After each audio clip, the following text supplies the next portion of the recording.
ভারতীয় জনতা পার্টি মিথ্যা কথা বলে না, যা বলে তাই করে। ভারতীয় জনতা পার্টি মিথ্যা কথা বলে না, যা বলে তাই করে। আর অনেকে বলে ঠকায় ঠকায়, আর মানুষকে কিভাবে ঠকানো যায় এই ঠকাই ঠকাই করে 35 বছর, এরপরে এখনো ঠকানোই চলছে। সিপিএম এর সময় আমরা দেখতাম কি উনাদের সময় এই জনজাতিদের সুরসুরি দিয়ে নানাভাবে তাদের সময় এখানে টেররিস্টের সৃষ্টি করা হয়েছিল। আপনারা সবাই জানেন, বিভিন্ন গোষ্ঠীর নাম, এটিটিএফ, এনএলএফটি, এরকম অসংখ্য।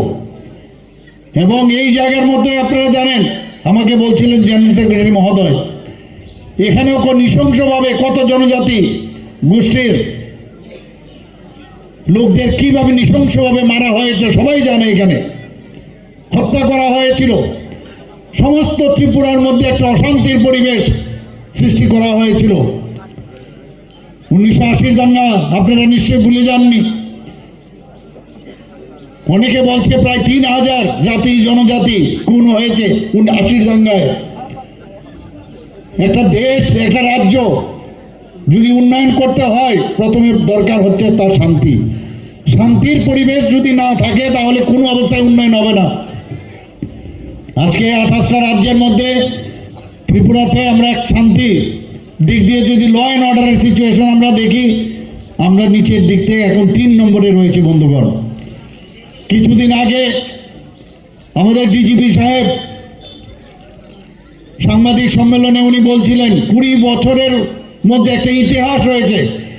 ক্রাইম 8.2% ত্রিপুরাতে এখন কমে গেছে বন্ধুগণ।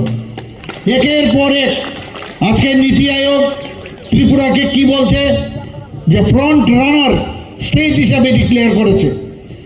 ত্রিপুরাতে চারিদিকে এখন উন্নয়ন উন্নয়ন। এটা একমাত্র সম্ভব হয়েছে কার কারণে? কারণ আমাদের গার্জিয়ান হয়েছে মাননীয় প্রধানমন্ত্রী শ্রী নরেন্দ্র মোদীজি, আর ওনার সাথে কে রয়েছেন? আমাদের মাননীয় গৃহমন্ত্রী শ্রী অমিত শাহজি, এখন আমাদের সর্বভারতীয় সভাপতি, এখন আগে ছিলেন আমাদের জেপি নাড্ডাজি, এখন আমাদের নীতিনজি, এখন নতুনভাবে উনি সর্বভারতীয় সভাপতি হয়েছেন। উনি আবার নতুনভাবে শুরু করছেন কিভাবে সংগঠনকে শক্তিশালী করা যায়। আমাদের যে সংগঠন, ভারতীয় জনতা পার্টির সংগঠন, সেবাই ধর্ম, আমাদের মূল যে মন্ত্র সেটা হচ্ছে মানুষের সেবার মধ্যেই আমরা থাকতে চাই। আর আগে এই যে পার্টি সিপিএম কংগ্রেস, আমরা দেখেছি কিভাবে মানুষকে এক্সপ্লয়েট করা যায়, মানুষকে বোকা বানানো যায়।